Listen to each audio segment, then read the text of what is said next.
Well, it seems the police just can't resist keeping records of people. Not criminal records, we're not even talking about convicted criminals usually. We're talking about pictures of people's faces. Because Newsnight's learned that the police are keeping 18 million mugshots in a completely unregulated national facial recognition database. Now, DNA records and fingerprint records are controlled by strict rules, but faces, not so much. A court did declare this whole policy unlawful, but the number of faces in that database just carries on growing. Here's Nick Hopkins. Science doesn't yet know why our faces are so unique, but they are. Our features are distinct. Our eyes, ears, noses, warts and all. That's why the police like to take photos of us, and why facial recognition is their newest and potentially most powerful tool. Newsnight understands that up to 18 million police mugshots have been put on a database, despite a court warning almost 3 years ago that to do so would be unlawful. The database includes the pictures of hundreds of thousands of people who were either never charged or who were cleared in court. For some, facial recognition is the future of crime fighting. It's absolutely limitless what the potential is with this. Others fear police are abusing their power. I think there's a mindset here which is just flawed. And riding roughshod over the views of the courts. Not enough thought was given to the issues that really had to be resolved. So what's going on? It's easy to understand the appeal to police. Compared to DNA and fingerprinting, gathering the evidence for a face match appears a doddle, as Leicestershire Police demonstrated to me. I had my mugshot taken and uploaded. I was filmed by a beat bobby, Put my camera on like that. and when he put it into the system, bingo! This is going to be, I think, the most cost-effective way of finding criminals. In 2012, 2 people went to the High Court to force the police to delete their photos. The judge was clear. The police had to change their practices, and pronto. He told them it had to be done in months, not years. But they still haven't done it. Are you surprised it's taken the police and the Home Office so long to sort this out? Frankly, I am, yes. I mean, these are important issues, and it does seem to me surprising that they've not been addressed more carefully.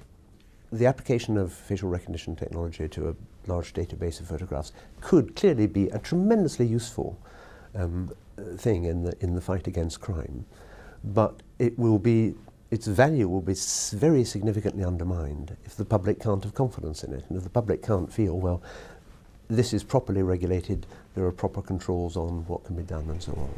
The impact on civil liberties is now a source of coalition tension. Newsnight has seen a letter from the Liberal Democrat Minister David Laws to the Home Office. This database clearly raises some difficult political, legal and operational issues which I fear have not been given the due consideration they deserve. I am alarmed that a searchable police database of facial images has been brought into operation without any public consultation or parliamentary debate. I think there's a mindset here which is just flawed. It misunderstands their own job, what they're doing. It's quite understandable. Police always want more powers, but I'm afraid the courts and Parliament say to them there are limits. You cannot treat innocent people the same way you treat guilty people. You should not misuse the data in this way. False matches are dangerous, but equally, if it doesn't throw up a match which should be thrown up, then the whole system is much less valuable than it should be. And certainly I've been led to believe that there are grounds for doubts as to just how reliable the current technology is that's being applied to the PND. Facial recognition is just the start of it. At Southampton University, they have a 12-camera catwalk that can identify people by the way they walk. They can also ID you from the imprint of an ear left on a mobile phone. Is that remarkable or remarkably sinister? Why will you have anxiety? How come with DNA we're not all queuing up to give our DNA to the police to show that we're a good guy? Why is it a concern that we don't want to produce it, yeah? Why shouldn't we just embrace the technology and just say, well, this will make my life much better, much more convenient, yeah, just do it. We are on the cusp of a revolution in biometric technology, whichever way you look at it. Nick Hopkins there. Well, so there are two issues here, that of the database and its effectiveness, and of course that of the compliance with the wishes of a court. And joining us now is the National Policing Lead for the Police National Database at the Association of Chief Police Officers, Chief Constable Mike Barton. And thanks for joining us, Chief Constable.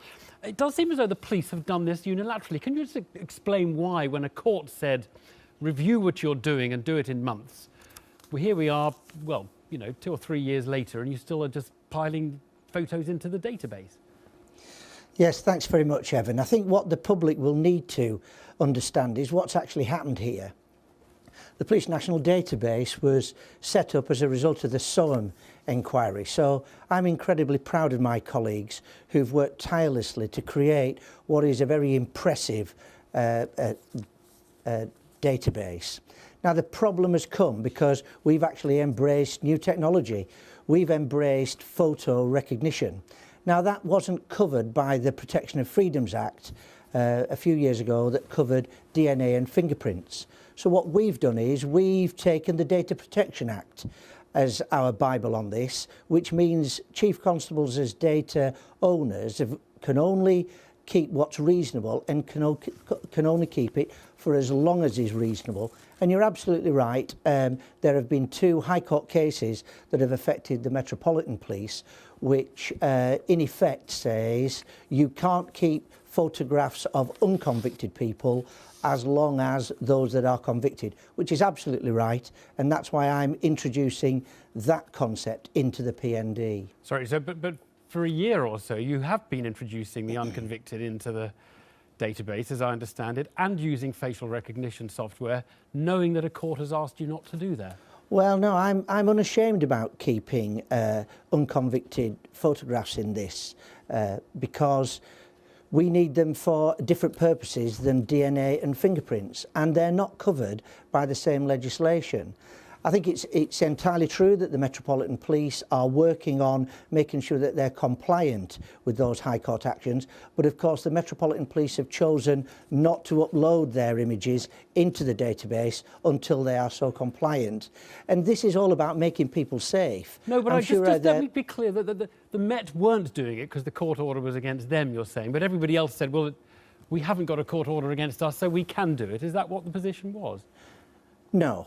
The position is we are working towards understanding exactly what our regime should be, right, because an Act of Parliament is silent on this. That's why we've chosen to use the Data Protection Act, because it governs us. Why didn't you tell the Biometric Commissioner, this chap who we heard in our piece there, he asked, I think, he asked police forces to tell him if they were using facial recognition software on the pictures. And no one thought to mention it to him. He was taken by surprise. Well, I've spoken to the Commissioner. Now, the Biometrics Commissioner covers DNA and fingerprints. Now, voluntarily, I spoke to the Commissioner and told him that we developed this software, and I was very proud of it. I was also very proud of the number of arrests that we've made as a result of it.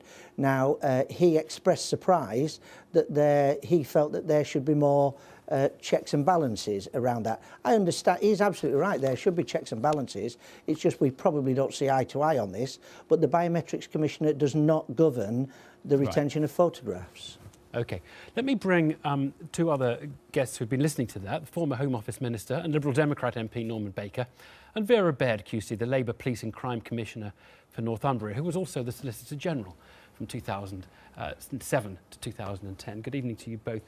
Norman Baker, just on the sort of the fact that this has been going on, you were in the Home Office until relatively recently. Did you know it was going on?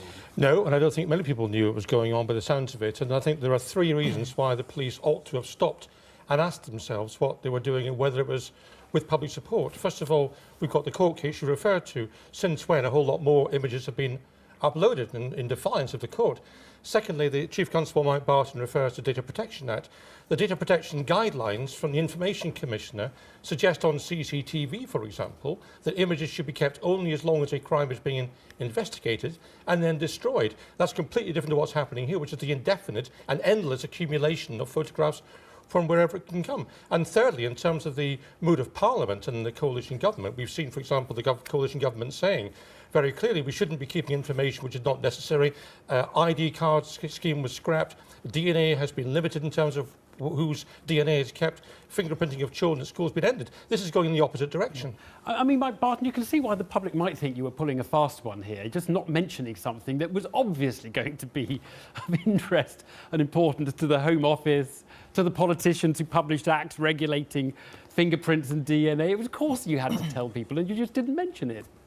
Well, I can't keep everybody up to date with everything I do on a daily basis, but I'm charged with making the public safe. That's what my oath is about, and that's why we've developed this software, because it's available and we've kept up to speed with it. Now, everybody is very keen that the police enter the cyber world. I hear much criticism of policing that we're not up to speed, and it does come as a surprise to me that we're now being admonished for being ahead of the game. Now, I'm very clear this is governed by legislation. It's governed by the Data Protection Act, it's governed by the Human Rights Act, and we are cognizant of those. Now, if Parliament chooses to, by Act of Parliament, to regulate our use of photographs over and above that which we already have, then I'm more than happy right. So now we've told everybody, the politicians can sit down and decide whether they want to. Vera Baird, I'm really interested in your view of whether this is making the public safer.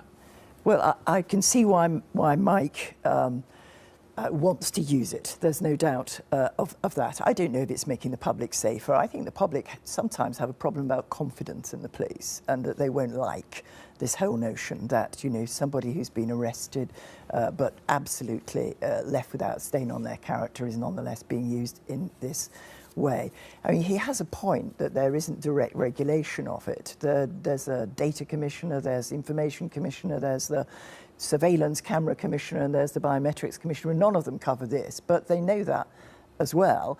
And of course there was some management guidance which the Met were using for the way they deal with these photographs, and it was that which was found unlawful by the High Court. So the only framework there was has been pushed out, and really at that point you would think it's incumbent on the police to say, look, we need some guidance here, we need some regulation. Instead, we shouldn't just drive through. Got on using it. But look, is it a good thing that they have a database of 18 million people and they can run a program through it and take a CCTV picture of a crime and then find the criminal? Well, it depends what you mean by a good thing. If my photograph's on it and it's being run through and mistakenly, because this facial recognition technology, of which Mike is so proud, is far from perfect. You know, if I then get into a difficulty because wrongly my photo's been kept, wrongly I've been recognised as a criminal, then no, I don't think it will be a good thing, and that's the risk that's being taken. I think what really worries me an enormous amount is the sheer quantity of it. Apparently, the Biometrics Commissioner says that 12 million photographs have been added in 8 months.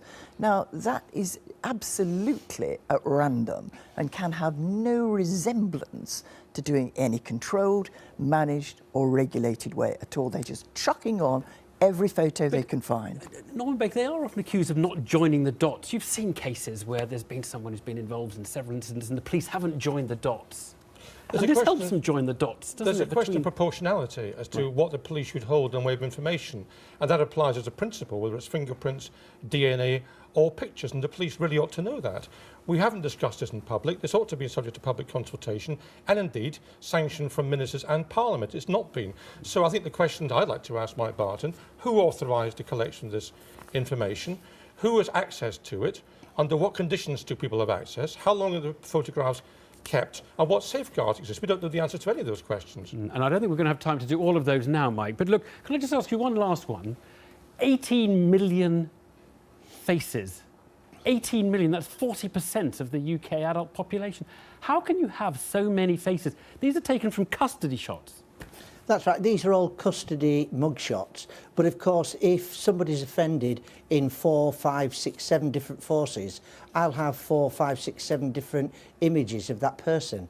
Recently we had a job in Durham that we identified somebody, photographs in Scotland and Devon and Cornwall, an offender from Sussex, and we arrested him. There are now 3 images of that particular person. And this is governed by the Police and Criminal Evidence Act. We take these photographs under law. No. They're a bit better saying no. Look, is there a difference There's a between framework there, but it's not being followed. Is there a difference between a fingerprint, which is regulated, and a facial picture? If Mike. you're asking me, then a face is absolutely different. And everybody's talking about facial recognition. The most powerful computer that can recognise faces are our witnesses in crimes and our victims. And if victims see somebody and they can identify them again, this is a valuable tool for us to arrest those people who are harming communities. We're trying to get lots of facts here. How many of the 18 million are convicted criminals? I don't know exactly. That's what I'm working through. So your panellists are absolutely right. There has got to be regulation here, and we're part of a consultation now with the Home Office to see whether these regulations ought to be strengthened. My understanding is that's going to report to ministers in May of this year. It's the unconvicted which worries both of you, is that Yes, right? absolutely. I mean, there is a balance to be struck, and we've taken the position in government that people who are innocent should not have their fingerprints and DNA maintained by the police. People who are a threat to society and being convicted, those records are maintained. The same principle should apply here with photographs. And in terms of the photographs and figures being different, they're not. They are both unique measures of identifying the individual. Actually, the privacy invasion from a photograph is far bigger. If I gave you my DNA and my fingerprints, you wouldn't say that's Vera Bear, but I gave you a photograph, you recognise it straight away. It's a massive invasion of privacy. It's Parliament's fault too for not seeing it. We need to regulate it, there's no doubt of that, and I think Mike agrees. I think he does. Thank you all very much indeed.